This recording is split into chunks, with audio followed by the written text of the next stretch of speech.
New Year and Countdown to 88 live with Channel 5. We bailed each other out of the superstorm. Our hearts went out to the families of the victims of the crash of Northwest Flight number 255 in Detroit. And we celebrated together the World Series victory of our Minnesota Twins. Those were just some of the top news stories of 1987. And these are the people who brought them to us. Good morning, I'm Bob Bruce, and welcome to Twin Cities Live. What was it like to be right in the middle of some of the biggest news stories that happened in the past year in the state? Well, we're happy to have with us, and it is hard to get members of the Eyewitness News reporting staff together in one place at one time because they are always moving around, covering stories. Let me introduce them all to you before we get into it. First of all, from the Eyewitness News Sports Department, we have Marc Stevens. We have Mr. Mike Binkley from the News Department, Kevyn Berger, Dr. Michael Breen, Tom Garrison, our investigative reporter, Mr. Dave Andrews from the News Department, and of course, Eyewitness News reporter and anchor, Marc Suppelsa. Thank you for being with us. I should mention, I said it's hard to get them all together in one place at one time because they're always working. Pat Milan was going to be with us today, but he is covering a story in Iowa. We'll talk about that in just a moment. But first, let's go right to the story that I think really was the most exhilarating, fun time that Minnesotans have had in years, and Marc, that would have to be the World Series victory. What was it like for you as a reporter? Was that the ultimate as far as being a sports reporter? It's almost impossible to describe it because I don't think any of us, including the players and the fans as well, nobody thought it was going to end the way it did. When they won the West down in Texas, we had a pretty good idea that it was going to get to that point. You know, they had a big lead, and it was just a matter of when they were going to clinch it. Then when they went to Detroit and won a couple of games, well, that just amazed us even more, and then we figured there's no way they're going to win the World Series, and then it just kept going and going and going, and what it culminated in that night was just incredible. What was it like being a reporter, the amount of hours of covering the World Series and the travel? I know it was extremely wet in the locker room. Here's the videotape. It gets hazardous. Cleaning bill goes way up those times. What's the feeling like that? Do you kind of celebrate? I mean, did you feel like you were part of it? I had just as much fun as the players did. That particular video there is from the West clinching celebration down in Texas, which was the most intense night I think I've ever been a part of. It was more so than when they clinched the American League title and the World Series because it was just the local people. There wasn't all this national press. It was a huge locker room down there in Arlington, and this was something new to them. They'd never celebrated before, and boy, I'll tell you, they let loose. Behind the scenes, working in the newsroom, I know that there was much more going on than just going to the game and coming home. Give us an idea of the sort of things during the stretch drive for the Western Division pennant and then the American League pennant and all the way through. The amount of time and what was actually going on in the newsroom. Well, for me, a perfect example was 34 straight days of work. Nobody got any time off during the World Series, and that was an accepted fact. We just knew that that's the way it was going to be. And it was trying to come up with something new all the time to show. I mean, how many times can you talk to Kirby Puckett or Tom Kelly and try and get a different angle on all of it? But that's what we were doing. That's what the producers were doing. We were constantly trying to knock heads to come up with something new because we had pretty much covered everything you could from these guys, and we just kept on trying and trying. Now, how many different angles can you get of Tom Kelly saying, we'll take it one game at a time? And we decided to make a lot of fun of that. That was one of the angles that you had to take with Tom Kelly. Before I move on, what was the worst moment? Was there any moment in there where things got a little tough on you as a reporter? A little bit tough as a reporter. Towards the end, the actual World Series itself, when there was so much national press there, to try and do post-game, which is all the interviews after the game, it used to be so easy. We could just walk in and take care of ourselves. Instead, we had hundreds of people that we didn't know who they were, obnoxious people from New York and Los Angeles just barging in right in front of us. And the players, you could see, we'd be making eye contact with the guys that we were used to dealing with all season long, and we just couldn't get at them to do our usual thing, which was a lot more intimate. In essence, it became a fight to try and get the information, and it really didn't have to be. But I guess that's the way they're used to doing things in the East. Bob, I have a comment about that as well, about the battle. Mike and I and some of the other folks here were in the crowd that it just erupted after Game 7 when they won the World Series. We were out in the middle of all the celebrators, and we were celebrating too, but what happened to me was I went down to Hennepin Avenue, just see if anything happens down there. The photographer and I went down there. Well, there are a lot of things that happen on Hennepin Avenue. Depends on what night you're there. But well, it was quite a night.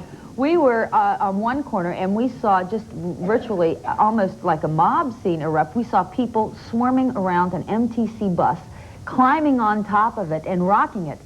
So I've got these bags strapped on me. The photographer's got the camera, and he says, I'm going to run down there and try and get a shot of that. So he starts running down there, and I'm trying to run after him. So I'm running after him, and I lose him in the crowd. So in the middle of all this, we've lost one another, and I'm running around yelling, Ian, Ian, at the top of my voice, and people are going, Kevyn, kiss me, we won. And I'm like, it's fun being a news reporter, isn't it? Right in the midst Go Twins, yeah. Speaking of being in the midst of things, Mike, because you and Kevyn both covered the storm, along with some of the other reporters, the great superstorm that we had. Right. Here you have a situation where a storm is going on, and all the media outlets are telling everyone, stay at home, don't go outside, it's very dangerous, don't walk in the water, a power line could fall into it, you could get electrocuted. And where do we find Mike and Kevyn but standing out in the middle of Highway 12 with water up to here? I mean, what's it like being in the midst of something like that? Well, she had it the worst, but yeah, me and my photographer were just talking about that the other day. When we were going on the air telling people, take cover, stay in your basements, take all precautions, don't go out unless it's absolutely necessary, we're the ones who are out there. Let's go! Yeah, exactly. On the day of the superstorm, that was my day off, and I was called in on my day off, and there you see some of the flooding victims coming out of their apartments. That was the worst rain that I have ever experienced in my life, and I'm driving in from Richfield, 20 miles away, and, concerned about whether I'm going to make it in. And as it turned out later on, I ended up being there the entire night, and as it turned out, I went home the next day and found out that the garage in my apartment complex had been completely flooded out. All the cars in there were completely totaled. So that was one time when I really said thank you to my assignment editor for calling me in on my day off. I remember the shot vividly. I was coming back from a charity function way up in Anoka, not far from where the tornado came down. And I came down Highway 100, and I went underneath Highway 12 there, Turner's Crossroad area. And there was about 3 foot of water at that particular time. About 40 minutes later, I was at home, turned on the TV, saw Kevyn, and you're out there standing in this water up to your waist almost. You had to be a little concerned, weren't you, as far as what was going on? Lightning all over the place? Yeah, I think sometimes afterwards you go, ooh, well, gee, maybe that wasn't so smart, but you sort of get caught up in it. The funniest thing about that story, and like Mike, I came in at 2 o'clock and then worked, I think, until 4 o'clock the next day, only stopping at home for clean underwear because I was so drenched.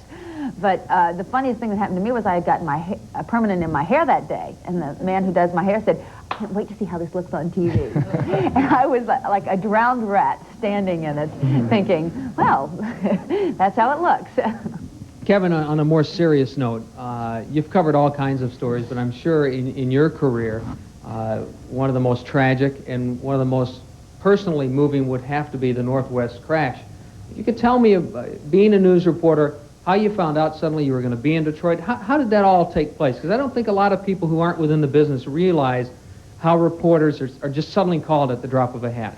It was a Sunday night. I was home with my husband and some friends, including a man who's a reporter for the Star Tribune, who's a good friend of ours. The phone rang, and they said, there's been a plane crash. We need you to come in immediately. I said, do I have time to take a shower? They said no. So I came right in, hooked up with a photographer. They chartered us a plane. And what was the scariest thing about this, I think, was we flew through a storm right into that airport where there had just been this terrible crash. And it makes you uneasy. In this day and age, well, this is, then 36 hours later, we were taken to the crash site. It was just an ordinary stretch of highway. It was absolutely littered with the remains. I mean, for 156 people, this is where life ended. Now people get on airplanes, bye, see you later, families going home, people on vacation, business trips, and seconds after takeoff, bang. I mean, there's their suitcases still packed, their shoes, their tennis rackets, things that they're going to take with them, not knowing that it's just going to stop. Put out the flags where every body was found. And to go out to that particular site and see, I mean, it had the feeling of a cemetery. There were news reporters from all over the country there, and news reporters get together, sort of talking tough and acting tough, but boy, was it quiet when we went. Bob, I can relate to that. I covered the Galaxy crash, which you remember about 3 years ago now in Reno. Reno, yeah. When some 70 people, mostly from Minnesota, were killed, and it's got to be the toughest story you can ever cover. It was a scene that you don't want to ever see again. And in the course of covering it, you have to put it aside, your own feelings, and try to do the best you can to cover the story and report the facts. But I can tell you, for weeks and months after the fact, I had vivid memories and nightmares about it, and it's got to be the toughest thing a reporter goes through.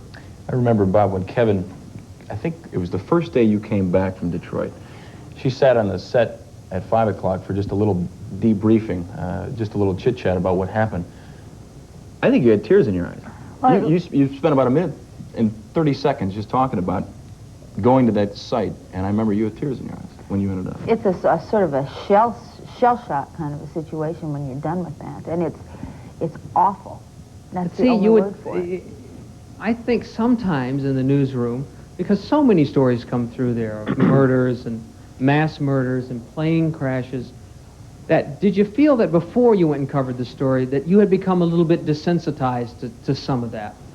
Well, you know, I think in many ways reporters tend to be like police officers. You see a lot of awful things. You see people at their very worst. You see tragedy. You see miserable things. You see man's inhumanity to man, things that you just, when you think you've seen it all.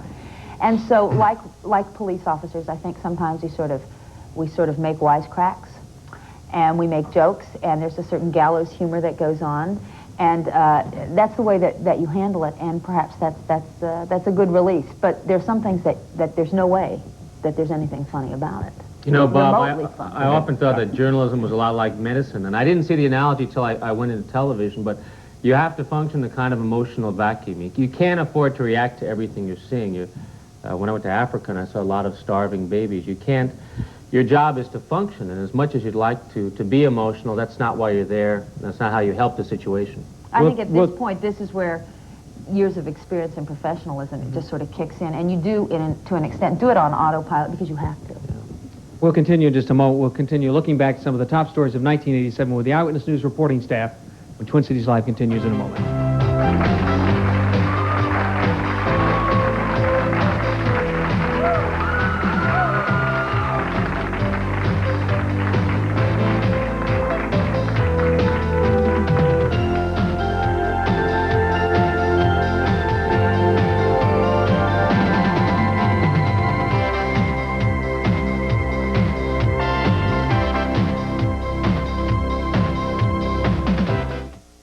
If the upkeep on your home's exterior has got you down, here's a fabulous opportunity that you can't afford to pass up. It's Sears Siding Warehouse Clearance Sale, so don't delay. If you call this toll-free number right now during this limited time sale, you can save 20% on siding from Sears. That's right, 20%, the biggest savings of the year. You see, at this time of year, we need more warehouse space to make room for our incoming inventory. So in order to move out our in-stock siding, we're cutting prices and passing the savings on to you.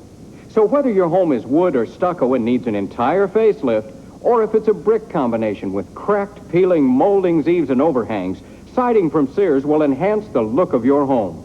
In addition, long-lasting, maintenance-free siding will increase the resale value and save you the bother and expense of frequent repainting. And siding from Sears, combined with energy-saving 3/4-inch foam wall insulation, will cut your heating and cooling costs, so that you not only save money now, you continue to save all year round. Best of all, when you deal with Sears, you can be sure the job is done right.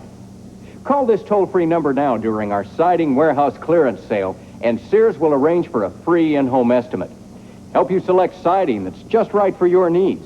Show you convenient credit plans designed to fit almost any budget, and even arrange for professional installation. And remember, Sears Siding Warehouse Clearance Sale doesn't come along every day.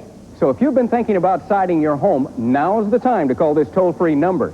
You can take advantage of the year's greatest savings and enjoy all the beauty and satisfaction of siding from Sears at an unbelievable 20% off. This is a limited time offer, so act now. Call 1-800-862-1100 for your free in-home estimate. Remember, that number is 1-800-862-1100. That's 1-800-862-1100. A man's work is never done, and a man's work is in the home. Is that right? Well, at least for some men it is.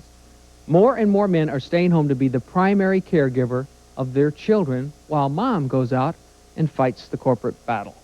Don't believe me? Well, you'll want to be in our studio audience this coming Monday, January 4th, when we will be joined by real-life Mr. Moms and find out what it's like for these men who stay home in care for the house and the children and the whole shebang.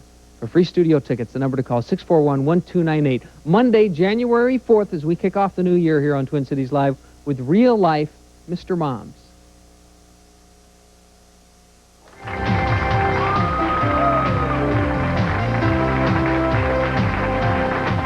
Welcome back to Twin Cities Live. We're kind of wrapping up a little bit of 1987 with the Eyewitness News reporting staff, looking back on some of the top stories of 1987. Did you ever want to be a news reporter? I think it would be too hard a job. Look at him. For any of you guys, has there ever been a story that you really worked hard on and your editor pulled it, or your producer, and it got you so mad that you wanted to kill him? Never. That happened to me about 2 weeks ago. We had a 4-minute follow-up on a story that we've been working on, and it did not pass all the legal tests that were necessary. I still disagree with that philosophically, What do you but do that then? happens. What do you do? Well, I think there's a process that you've got to admit that you've got to go through, and if you're going to get sued because of the result of the story that you do, that's not good. And so, obviously, I want to continue to work, but it's, you know, we write the stories, we research them, we do our best to put them together in a way that we think we can tell the story, and if we haven't done it enough to meet the legal tests, that's it. Mike, let me go ahead. I was going to say, kind of along the same lines, though, is time restrictions. It all depends on what else is going on during the day. You may have a great story and it may not get dropped, but it may get cut back so much because there is so much else going on that day. Whereas if it's a real slow news day, you may have a story that you don't like very well, and there isn't a whole lot to it, but still they tell you stretch. You know, it just doesn't make sense. That's true. People think that the most important stories of the day will get all the time, when in fact it's a function of how well you sell a story. You know, there are a lot of egos in that newsroom, and everybody thinks their story... Hard to believe. No. And everybody thinks their story is the most important. So they rush to the assignment desk, say, guess what I've got, and we try to sell our stories. For you, Mike, and I should call you Doctor. No, I call Mike is fun. For you, Dr. Breen. What was the big story? I would imagine AIDS would be right up there. AIDS would be the most important story. I would say if I were to characterize AIDS this year, it was the year of the great heterosexual scare, where at the beginning of the year, everybody said, well, wait, AIDS is suddenly something that I have to worry about. I'm a sexually active young person. I engage in heterosexual sex. Do I have to be worried about AIDS? We saw mass numbers of people getting blood tests. And then toward the end of the year, people started looking at each other and saying, wait a second, my friends haven't gotten AIDS, I haven't gotten AIDS, people I know in singles bars haven't gotten AIDS. Was this a lot of media hype? Were we being scared for no reason? It looks now like about 90% of the cases of AIDS are always going to be gay and bisexual related. The other 10%, about 80% of those 10%, 4 out of 5, will involve inner cities and minorities. That still leaves about 2%, 3% of cases that will involve maybe most of the people in this audience, kind of whites, middle class, suburban types, and I don't want to minimize AIDS. You always have a tightrope here. Nobody is going to condone promiscuity, and no one's going to condone that kind of irresponsible behavior that may lead to AIDS. On the other hand, the greatest risk, 98% of cases, are going to involve either gay or bisexual men, or they're going to involve minorities. Something that I think that has happened with AIDS is that sometimes as a reporter, you're almost embarrassed because some of the things, sometimes I say, I can't believe the things we say on TV. A few years ago in another city, when the toxic You haven't watched this show very often then, because... The toxic shock syndrome thing came up, yeah, which women could become vulnerable to because of tampons, and I was a producer at the time, and I had an anchorman who refused to say the word tampon. Well, now, with AIDS, we talk about so many things, and that's another thing that has changed in the reporting is these things are very important public issues. We must discuss them. And it's sometimes, you know, I think that there's a certain comfort level, despite Kevin, the fact... one public issue that we've discussed many times on this program, the abuse of children.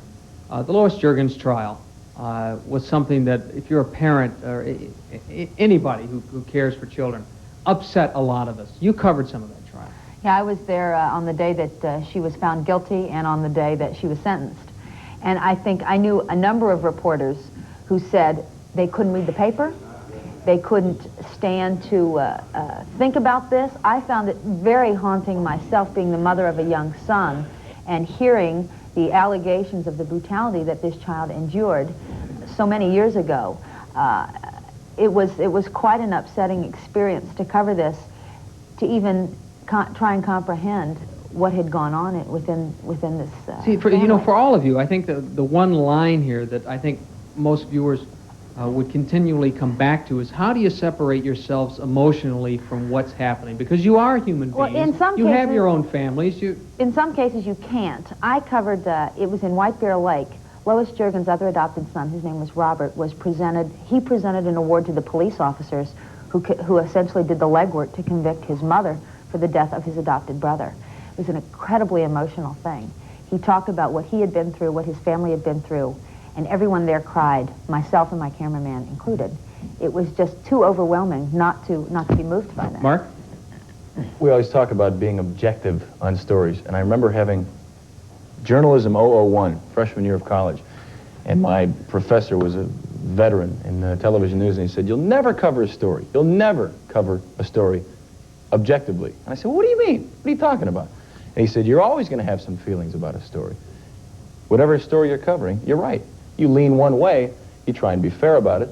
You are fair about it when you report it, but you always have feelings. And I think you have to take that emotion and make it work for you, and tell the people what is really going on there. You conveyed that emotion in that story. Good morning, you're on Twin Cities Live. Go right ahead with your question or comment. Good morning. Good morning. Hello, Bob? Yes, go right ahead. Okay, my name is Sharon Gary. I'm out in the Wayzata area. When I was a late teen, early 20s, I couldn't stand watching the news. Okay, now I'm in my upper 30s, and I can't live without the news, and I just wanted to What was the change? Why change? You know, I don't know. I think age does it to people when they just finally want to know. Age does a lot of things to people, but I don't know if that's one of them. Well, it's doing it to me. And I just want to say, whatever channel I happen to be watching, I always switch to Channel 5. I feel that they have the best news coverage. Now, my question for this morning is I only have one critical part on reporting. I can't understand, and maybe you've covered this since I've been on hold, but I can't understand why, as a reporter, if something tragic happens, such as an airline crash or a fire or a car accident, why they go to their immediate family, not even 24 hours after or hours after, and say, how are you feeling at this moment that you're the only survivor from this crash? Yeah, this is a question that has been asked time and time again when it comes to journalism. Maybe several of you want to address this. Well, I've talked to several relatives in situations like that, and I think most reporters, at least I've never forced myself on any relative, and I've found in many cases, virtually in all the cases, most people are willing and want to talk about their deceased relative. And I don't know if it's part of the grieving process, but many have come to me in situations like that and say, we'd like to talk. We'd like to tell what a nice person this man or woman was. And I've never stuck my foot in someone's door. We have called relatives on the phone, and many times they'll say, no, we don't want to comment. And as far as the reporters I know, you drop it at that point. Only when they're willing, and I'm surprised by how many people are willing to discuss what has happened. I think it must be part of the grieving process, and I don't think most reporters do try to force themselves on relatives. One thing that continually surprises me about working within the newsroom is that just when, as Kevin said, you thought you'd seen it all, something else comes in, and when we continue in a moment, Tom will have some video for us that is unbelievable. We'll continue right after this.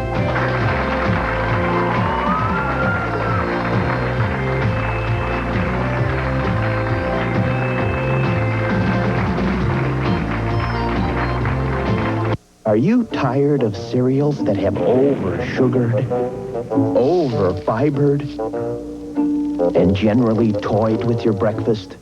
If you're ready for honest taste in a cereal, you're ready for new Quaker Oats Squares. Wholesome, honest-to-goodness Quaker Oats Squares.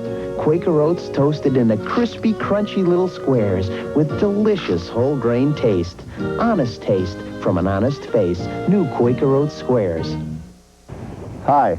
You know, in 30 years in television, one thing I've never understood, Where on Saturday mornings are the programs for us grown-ups? Well, here's an answer. It's called Great Weekend, and it's a Saturday morning hour of news, weather, entertainment suggestions, medical and money advice, sports, and commentary. That's where I come in. My name's Jack Perkins, and I sure hope that you will join us. Watch Great Weekend, the adult choice. If you've been hurt in any accident, you can talk to an attorney about all your rights, and it won't cost you a cent. We'll even come to you, your home or hospital. Just call Swore and Gatto, 690-4300, 690-4300. It's free, so don't miss out on any cash or benefits you may have coming. Call 690-4300 right now, 690-4300. Swore and Gatto. They'll go after the most money in the least time, and they'll come to you. Call 690-4300. Chevrolet presents the Stroh's Monster Truck Winter Nationals.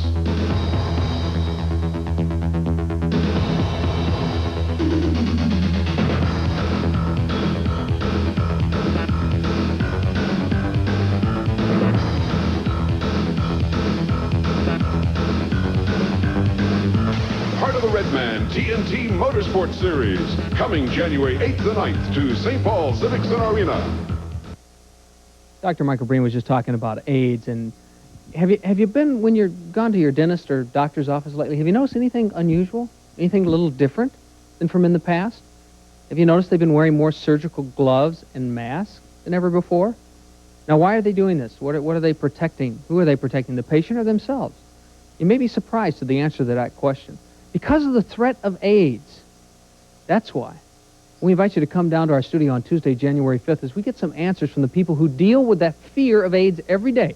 The members of the medical profession who at times have wondered if they are saving lives at the expense of their own.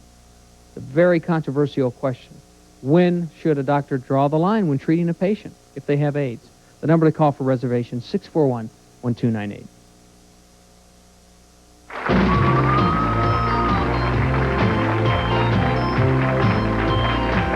We are back, and I want to,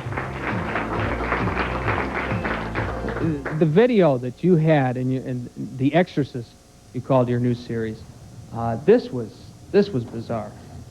There are some stories that you will do, and you know it as soon as you do it, only once in your lifetime. And I think this video that we're going to see here is pretty incredible stuff to look at, and that's what we said at the time. There's no way, though, any report can convey the emotion, the noise, of these people. Demons are coming out of them, they believe, and truly believe it. For 4.5 hours, we witnessed this at a small church in Indiana, and the reason we went there was because of a doctor here in Minnesota who believes that some people are truly inhabited by demons, and he would attempt to refer some patients to that church. In the midst of that, I mean, how did you feel? At the time, my wife wanted to know as soon as I got back how I felt about it, and was I scared? And at the time, no, you're not. Kevyn and some others have said you just concentrate on doing what you've got to do. But when I got back and had to log all those tapes and sit in an editing bay for about 4 hours and watch those tapes, it did get to me. And for about 2 weeks, I could not sleep very well at night. I had to work out how I felt about demons, about deliverance. Did you ever think to yourself, people are never going to believe this? When we put this on the air, they're not going to believe that this is for real. Well, and I can't judge whether it's for real or not, but I think your biggest task as a reporter at that point is to really strive to keep your own viewpoints out of it and to present it equally so that people can judge. Marc? Now, what did they... I didn't even ask you about this when you came back. You watched it for 4.5 hours. They're flailing around. Did they get up and walk out at the end of the 4.5 hours, or what did they do? It was extremely calm right at the end of it. In fact, these people quickly... 4.5 hours of doing all that, you run out of energy, you'd think. It's very intense. They work with you. They yell things at you. They call things at you. It's extremely intense experience. Good morning. You're on Twin Cities Live. Go right ahead. Good morning, caller. Go ahead. Yeah, I'd like to ask Dr. Breen about his decision to be a journalist instead of a regular medical doctor, and I'd like to, even though it's absolutely none of my business, like to know if the money is better being a journalist. Of course it's your business. You're a viewer of this program. You can ask He's anything out you for want. one. It's not for the money. He said the money was better, that he's way off base, and I should answer it just because he thinks that. I've been asked that question time and again, and I don't want to dominate the next 45 minutes of your time, but basically, I saw a lot of people who... I expected to see a lot of magic when I was interning in a hospital. Instead, I saw 80% of the patients I was seeing had self-induced illnesses. They had alcohol-related, cigarette-related, obesity, lifestyle-related diseases. And I found myself wondering, why didn't somebody approach those people 20 years before? And at the same time, I noticed that I was having to kick patients out of my clinic because they wanted so much information about their bodies. And they were just coming to the realization that they were in control of their own health. So I had a desire to do this, and I saw a need for it, and it's worked out very well.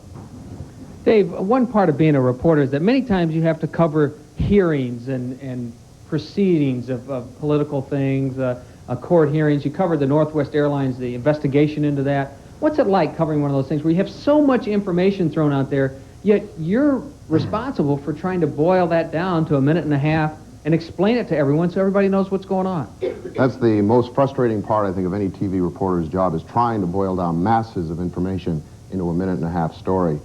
It's sometimes it is almost impossible to give the full story. You can't give the full story. You have to give the impression of what went on and as many important details as you can.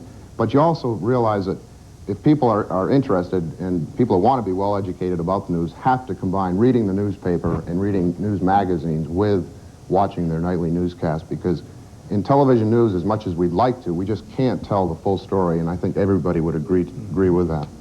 You have a question. Why do they have to show the bloody faces on people and stuff? On the television news? Yeah. That's a question a lot of people ask. What? Do sometimes we perhaps go a little overboard in showing some of that? I think we do. I think it's been more so in the past than it... I think now a lot of news departments are getting a lot more sensitive to that. We generally have a policy at murder scenes that we do not show the body of the dead person lying on the ground, and I don't think we do that at all anymore. We at least wait until they've covered the body with a cloth and are carrying it away. I personally am offended by a lot of things that I see myself, and I don't think there really is a need for it in many cases. Why did you decide to get into this business, and how did you get to the point where you're at now? What point is that? Who grows up to be a reporter? I mean, now, Marc, I would imagine were you involved in sports? Is that why you fell into sports? I'm like any frustrated jock, I guess. I'm not playing for the Mets in center field. I grew up in Brooklyn, New York, so I always wanted to play for the Mets. When I knew I couldn't, this was the route I decided to go. When I was about 13, I had a pretty good idea of what I wanted to do. I've been very lucky that I've been able to fulfill at least that half of the dream. See, that's sort of a natural progression for someone who's been in sports to fall into sportscasting. But what about for the news reporters? I mean, I'm a product of the Watergate era, really. I was right out of college in 1973, and that tells you how old I am right now. I was working on Capitol Hill in Washington for a congressman, and I thought I wanted to get into politics. But that was the summer of the Watergate hearings, and I was fascinated by that. They were on TV every day, on live TV. I used to sneak out of my job and go sit in on those, and I'd see Dan Rather and Morley Safer and the network reporters out in the hallways interviewing the senators. And it just really turned me on and excited me about television news reporting. That's how I got into it. What about the rest of you? I got into it by mistake. I had been in college, didn't know what I wanted to do with my life, didn't want to stay in college. I was an English major because I like to read books. And I was looking for something else to do. I was offered a job at the radio station in my small hometown of 6,000 people. You started in radio. Started in radio, and the first day I did it, I went, this is it. Where did you start, Marc? Where did it all begin for you? You know, it was like in high school, driving the car. How many times did your dad tell you not to punch the radio when you're driving the car? I used to do that a lot. So I was interested in the media and those voices, and why do they do that? And how do they make those sounds? So radio's where it started. My roommate said, why don't you try this campus TV station? I said, geez, I don't know. I did it, liked it, stayed, and it just kind of like fell into place. We've got to take a break. We'll be back in just a moment, all right? And we'll get a chance for your question. We'll be right back.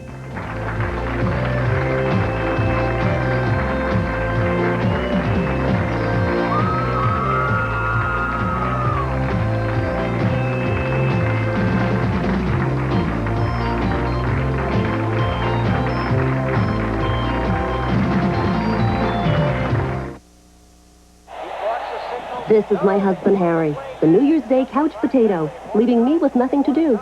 Until now, because on New Year's Day, Marshall's is having a special sale where I can save an extra 25% off Marshall's already low clearance prices. Now that beats department store regular prices. And football. So goodbye, Harry. Goodbye, football. Goodbye, department stores. And hello, Marshall's. Marshall's, department store brand names for less every day. I've tried my hand at a lot of things in life. Carpenter, truck driver, oil well rigger. I'll tell you what, entering American Family Sweepstakes is the best thing I ever did. We ever did. They won millions. Now you may win $10 million. Just like me. That's wonderful. You may be next. $10 million, all yours. From American Family Publishers. Beat this date, January 29th. Enter now. I'm going to miss you more than you're going to miss me. Juergens showed no emotion. Outside, she seemed irritated at the...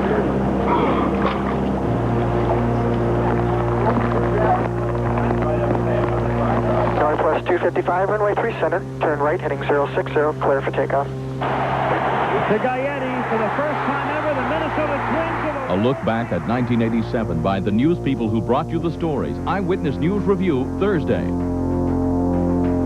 2 years ago, I was hurt in a car accident. I couldn't work. I didn't have any money coming in. I was afraid I was going to lose everything. I got a lawyer. Not just any lawyer. I got someone who knew how to handle injury cases. I called the law firm of Pritzker and Meyer. They came through for me. Pritzker and Meyer got me the money I deserved. Pritzker and Meyer. No fee unless we get a settlement for you. 333-7151. Hi, I'm Wendy Lubavitch. Be sure to join me later today for Eyewitness News Midday at 11:30. We'll have a live report on the New Year's Eve celebrations tonight. Eyewitness News Midday.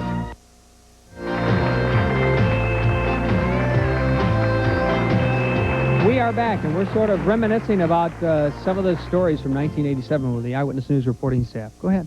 Well, one of the stories that was prominent in the news was the war toys controversy, and there was a debate over what these toys are doing to our children. And I was wondering how the team feels if there were to be marketed an Eyewitness News action figure doll package. Barbie and Ken? It probably wouldn't sell. And how they take their role as role models for our children, because there are people out there that see these kind of people on television, and they say, that's what I want to be, and how... They feel they have to be role models. Because people look up to people. I'll start with you, David. Just as you looked up to the network reporters in Watergate, do you think that there are many college journalism students or whatever that look to you and say, gee, you know, someday I want to be Dave Andrews? Well, I'm sure there's a lot of misguided people out there. I assume so. Good morning to you. You're on Twin Cities Live. Go right ahead. Go ahead, caller. Yes, I'm calling. I would like to comment on something Dr. Breen said, but I want to kind of compliment KSTP because I really enjoy their coverage. Thank you. And my question is whether or not Dr. Breen could clarify what he meant about the incidence of AIDS being most predominant in minority communities, given his comments that for heterosexuals and bisexuals, they had the greatest numbers of AIDS cases. Well, what I said was that 90% of all AIDS cases will involve usually gay and bisexual men, but of the other 10% spread by heterosexual intercourse, about 4 out of 5 of those cases so far have involved minority communities. I know that's a very, very sensitive statistic to pass on because it seems to lend itself to a whole variety of interpretations, and I don't interpret them in one way or another. All I know are those are the facts. You want to let people know what the facts are. At the same time, you don't want to say things that sound inherently racist or over-controversial.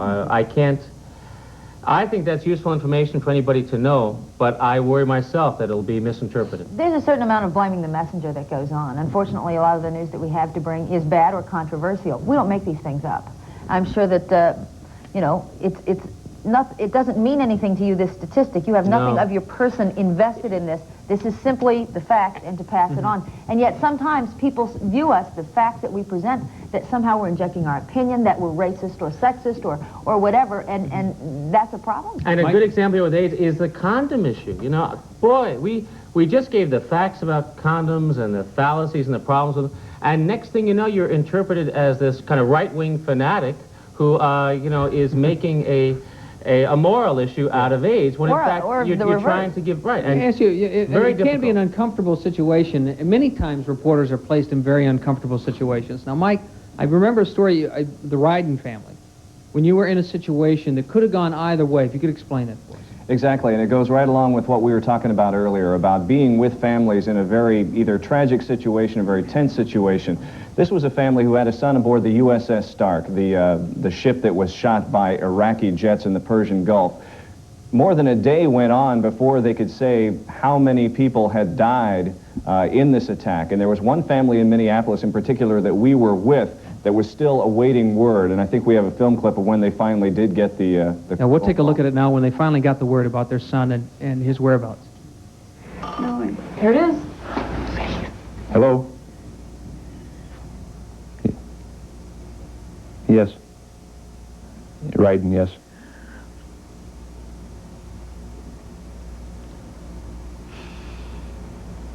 Oh, thank God. Oh, thank God. That's it. That's it. He's home. He's all right. Yeah. All right. God. How did you react to that? It could have gone either way. When that phone rang, how did you prepare yourself for what could happen? Honestly, that is as emotionally involved as I've ever been in a story. And I should compliment Ian Logan, the photographer, for capturing the moment there. Many times during the night there, we had said to the family, listen, you know, if you don't want us to be here, you know, we should probably leave. And the hours were going on. We probably asked that of them 5 different times, and every time they said, no, we want you to be here, you're helping us get through this. In the end, when they got the phone call, I don't know if we could say that we were as happy as they were, but honestly, we must have come awfully close. I mean, Ian and I were both... Must have been a tremendous feeling of relief. Very much. And we got to be actually close friends with this family. We've kept in contact with them since. And we were very happy for them. People wrote letters to the editor afterwards, a couple of them, that said, how could the media be there in that living room with that family as that was going on? And both letters that I saw were responded later by the Ryden family, by Mr. Ryden, who said, they were not intruding, they were helping us get through that. I'm wondering what the story was that you most badly screwed up on. I was hoping somebody would ask that question. There have to be times when things just don't go right, as we all know, having worked in the newsroom. Well, I could give a real recent example. Just this past weekend, I was doing a story about where there was a shooting over the weekend after a party, a late-night party that had been going on. And I wrote the story, turned it into the editor, and I said there had been, the police say that people in this house had been drinking heavily for several hours before the fight broke out and the shooting started. Well, I handed it to the editor, and as I'm on the air watching the story as it actually aired, I noticed that the picture of the house that they put over my voice saying, heavy drinking in this house, was a different house than the one that it actually took place. Things like that happen, and what can you do? I mean... What happens when you get someone who doesn't want to talk to you? I know many of you, like Mark and I've been in this situation before. What happens if a team loses a game after one of the Twins' losses? Maybe one of them didn't want to talk to you. What do you do? Because you know the viewers want to hear what's going on, and they don't know what's happening in the locker room. It's a ritual that you go through every time there's a loss. There are certain guys on the team you know will talk to you in a loss. Certain guys on the team you know won't, and you always ends up that the guy who blew the game is one of the guys who won't talk. So what you have to do is you go to them, you ask, their initial response 9 times out of 10 will probably be no. Then you say, listen, I've got a job to do, and part of your job is really responding to what I have to do, and that rationale usually works. Hard to convince them of that sometimes, though. But it usually works. What about you, Tom? You ever made any enemies? I mean, you know, you do investigative reporting. I mean... I remember the meat scam thing. I'm sure you don't go there to buy your bratwurst anymore or anything.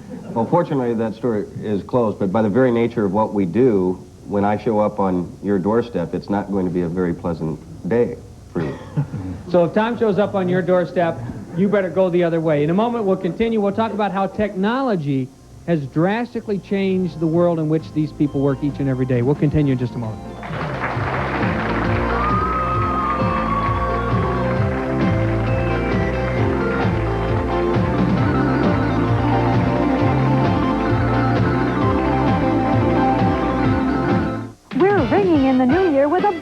Sun Valley Waterbeds. It's our biggest sale of the year. Your chance to get the best in beds at once-a-year savings. New Year's Day from 10 a.m. to 7 p.m. You'll save up to 50% on waterbeds, bedroom furniture, waveless mattresses, Soma beds, comforters, sheets, everything. These are absolutely the lowest prices of the year. So start your new year with a bang.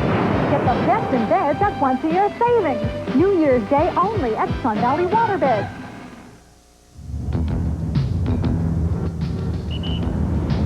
30 seconds away. What precautions should people living around the site take? Eyewitness News has just learned the EPA is investigating. They operate another plant about 10 miles down the road. I need to know how you got the file. They've got to be accurate. Are you worried about how this is going to affect your children? Stand by remote. Tonight about the dumping of hazardous waste, and we begin with a team report. Through the years, the mothers of America have had a kind of medical training. Next. They've learned from countless doctors and pharmacists that the way to take care of a cough is with Robitussin.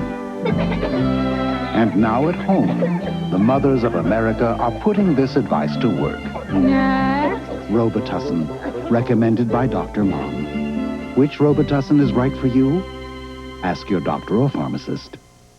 A lot of accident claims never get a fair hearing because many people think you have to be rich to have a lawyer.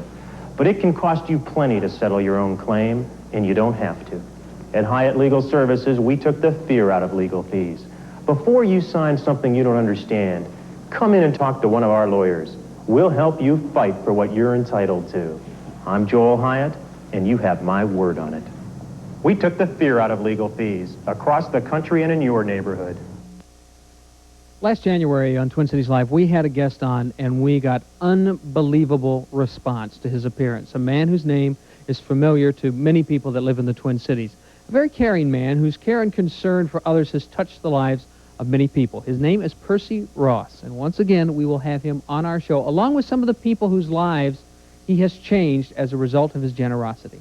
If you have a special need that you think Percy Ross may be able to help you with, write to him in care of Twin Cities Live, Post Office Box 23500, Minneapolis, Minnesota 55423. Now, Percy will answer some of these letters on our show. Also, if you'd like to come down and be part of our studio audience and meet Percy in person, the number to call for the January 7th Twin Cities Live is 641-1298.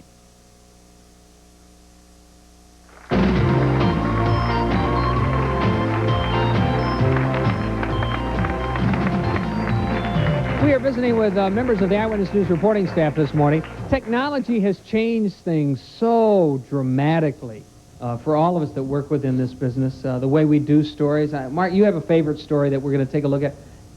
The technology. We can do things today that were unthinkable even 4 or 5 years ago. Things are getting smaller. That's the whole key to this whole thing. And the story that I had the rare opportunity to do what photographers only do best, and that's shoot videotape. This is a story of a woman who, Northwest pilot, a woman who is also a stunt pilot, and I took a ride with her in that plane, and hopefully before lunch. Actually, it was after breakfast, and I'm holding this camera right here. It's about the size of a home video camera, which is about a third of the size of the actual cameras we shoot regular videotape with, and I'm literally sitting like this, holding the thing. I won't do it again because I learned that photographers will tell you, don't close this eye when you're looking through the lens here, or, well... you get a little ill. Breakfast came up, I'll tell you what. Oh, did you get a little sick? I couldn't go again. I'm not doing this job ever again. You're shooting my videotape. I'm not doing this again. But anyway, the point is the camera was so small that I could hold it, shoot it, perfect. How has technology made things easier or harder on all of you in covering all of it? We can go live from any place. You know, in the past year, I went live in Detroit. I went live from Raleigh, North Carolina. I went live from Colorado Springs, Colorado, in addition to being all over the 5-state area here. Well, almost any place, right, Dave? Well, yeah. Sometimes in your own something... backyard it's the most difficult. This morning I was going to do a live shot for our 6 a.m. newscast on a peace rally down in downtown Minneapolis, but I think the weather did something to our minicam truck and froze the mast, and we couldn't get a signal out. So sometimes you are bound by the technology, even though it It is superb technology, and it's getting better every year. Sometimes it just, there's, So Mother Nature, basically, we had $500,000 worth of junk sitting on the street there Exactly, because of the temperatures. Tom? Give you an example of technology and the questions about whether or not we have the wisdom to use it. Sometimes you have these windows for satellite time, and you can't come to a story until, let's say, 5 or 10 after the hour, because you don't have the earlier windows. And yet, any other day, it would be the lead story. That affects the way we do business. One quick question as far as your talents and how the job has changed. In the past, when film was used, and in the beginning of videotape, it was basically go out, package a story, bring it back, edit it, put it on the air. Now, more often than not, all of you, Marc and all of the news reporters, are called on to perform live. How has that changed for you? Live not just for our own station, but live also sometimes for stations around the country. You'll get finished doing a live report for Stan and Ruth or Marc and Angela, and then they'll say, stand by for Tampa, St. Petersburg, and you'll be talking to Marty and Jeff, and you'll toss to them and give basically the same report, because we're all hooked up by the News Star network, which is based here at KSTP, and anybody could take one of our signals, just right after the other. That's really strange to do, but... It's amazing that local stations in the United States for the last couple of years have had better live news gathering capabilities than the networks have within the United States. We can hook up, we can go live from virtually any place in the country within a matter of a couple of hours, where the networks didn't have that capability. And we are kind of proud of that. There's a changing power structure between affiliates and the network, and KSTP is one of the driving forces for that, and that's a lot of fun. I can remember the days not too long ago. Remember the old phoners? Yeah. When we talked to people on the phone, a reporter on the phone. Good morning. Talking of the phone, you're on Twin Cities Live. Go right ahead. Hello? Yes, go ahead. I have a question for all the cast members. Do they have do they have hard times telling children's stories? They have hard times telling what? Telling children's stories. Yeah. It's the hardest thing in the world to interview a child. Mm-hmm. Yes, I found that out many times on this program. Mm-hmm. How do you feel? You sure you feel that way? Sure. I have a problem. Well, medical stories about children are very tough for me. I did a lot of liver transplant stories, and then I had a child of my own, a 2-year-old son, and I remember after he was born, I did a story about a 1-year-old baby that was dying for lack of a liver transplant, and it was just a smiling, jaundiced, totally yellow baby, but smiling and outgoing and loving, and I lost it at that point. I had never felt very much until you see your own child in that situation. You realize just how agonizing this must be. I want to get all of you to talk about how you think your job affects the lives of people that watch your reports.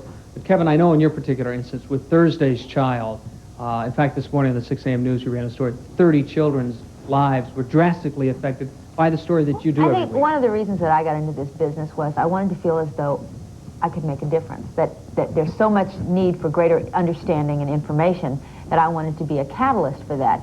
But as it has sort of turned out, this is what, some of the other stuff we do, maybe it doesn't really affect anyone, but this affects people. These are children who, for whatever reason, do not have parents, do not have families. I feel very strongly about this issue, that there is a family for every child, and it is part of our mission with the Thursday's Child program to help children and those families link up, and it's a very important thing that we do. And anybody that's watching, I can never miss a chance to get in a plug. People who adopt these children, they're just like we are, they're not saints, and there is room in many families for an older child, a handicapped child, and I really definitely urge people to think about adopting those children. I can never miss a chance to. And we'll continue in just a moment. We have to take a break. We'll be right back.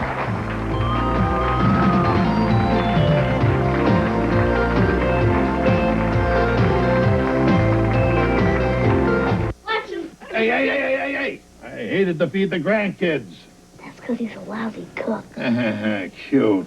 But then I discovered Heinz 57 sauce. It's not just for steak. That tangy flavor makes a delicious dip for chicken nuggets, and the kids love it. He makes great nuggets. It's not him. It's the Heinz 57 sauce. Hi there. How are the nuggets in 57 sauce? Delicious. Heinz 57 sauce. More than a steak sauce, a heck of a lot more.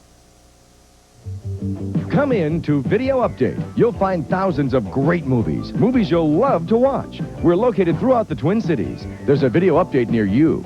Now, for a limited time, this Video Update Celebrity Savings Book is free when you become a celebrity. Over $200 in savings at restaurants like Perkins, Pizza Hut, Rex, plus North Stars Games, Canterbury Downs, and much more.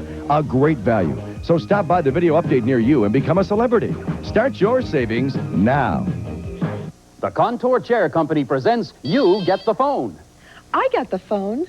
I got the phone. And you can get your free phone, too. This $50 value Panasonic telephone, yours absolutely free. To receive it, just preview Contour chairs before you buy any chair. Then, even if you don't buy your new easy chair from Contour, Contour will send you this brand new Panasonic telephone free. No reasonable offer will be refused on the custom-made classic Contour chair of your choice. I got the phone. Now, you get your free phone, too. Call to get free by mail your free coupon redeemable for your free Panasonic phone and this free Contour chair catalog. Plus details on our Model 535 that's so inexpensive it actually costs hundreds of dollars less than any of these nationally advertised lounge chairs. Call for your free phone coupon now.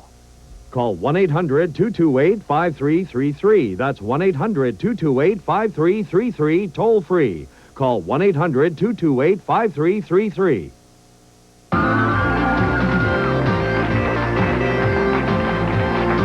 I want to remind you that tonight at 11 o'clock, Mark, 11 o'clock tonight, hosted by Marc Suppelsa, will be Eyewitness News in Review, 1987, a complete look at all the stories. And also, preceding that program at 10:35, Twin Cities Live Review. We'll look back at some of the surprising moments that have happened on this program in the past year. So 10:35, Twin Cities Live, and 11 o'clock, Eyewitness News in Review. Thank you all for being with us today. And do you think much about how your job affects people that are watching you? Does that enter into your mind much at all? I always wonder right after I say something on the air, because as a sportscaster I get to be a little more opinionated than everybody else. I just can't wait to see if somebody called in and say, boy, that bum had no right saying that. I just wanted, before we run out of time here, we have to let you know that Kevin Berger's parents are here, right? You are?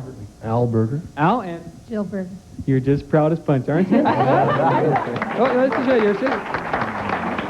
Yes. Molly Irasusta. And did you ever think that you'd have a daughter grow up to be a big, powerful television journalist in a major market?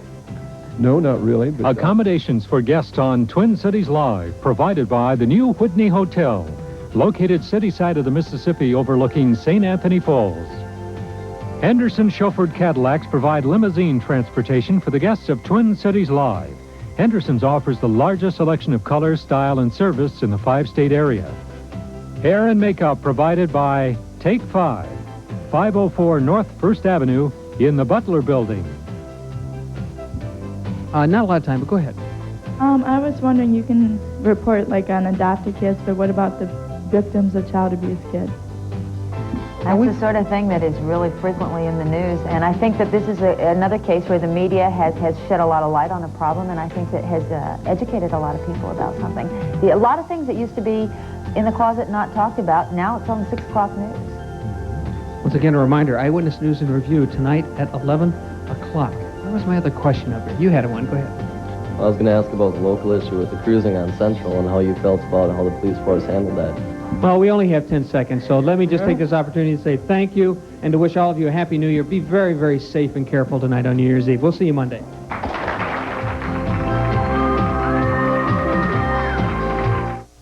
Chez Bob School of Cooking, my students attempt to create delicate soufflés and light pastries. But what I always succeed in making is a big mess. So we rely on brownie. Brownie! As you can see, it's the biggest paper towel you can buy. And brownie's tough, too. So even the worst spills can be cleaned up tout de suite. Magnifique brownie! New Brawny, the big tough towel. I didn't get the piano I wanted for Christmas, but that's okay. This Friday through Monday, Schmidt's huge New Year's weekend warehouse sale. I'm celebrating the new year by saving on my piano. Over 600 pianos gathered from all 18 Schmidt stores. Used pianos, new grands, and savings on every Kawai vertical and grand in stock. This weekend only, Schmidt's warehouse sale. Plus a great selection of organs and keyboards. Take 694 to Shingle Creek in Brooklyn Center, left at Freeway Boulevard. Call or see your paper for details. American Family, the only sweepstakes that's made its winners millionaires 5 years running. Beat this date, and you may be our next $10 million winner. Just like me. Millions of dollars for homes, travel, boats, cars, all for you. And still have millions of dollars